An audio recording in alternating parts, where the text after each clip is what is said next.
స్నేహంతో నిండిన ఇంట్లో చిన్నారి రోహన్ తన బొమ్మకారుతో ఆడుకుంటున్నాడు. అప్పుడే ఓహ్! అమ్మకి ఇష్టమైన పూలకుండీ కింద పడిపోయి ముక్కలైపోయింది.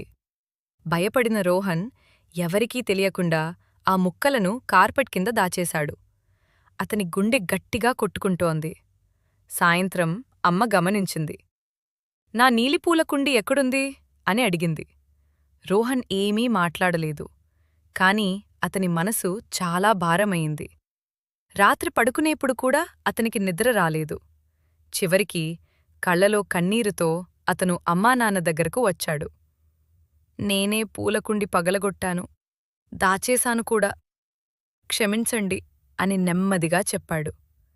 నాన్న ప్రేమగా కౌగిలించుకుని అన్నాడు. నిజం చెప్పినందుకు థాంక్యూ రోహన్.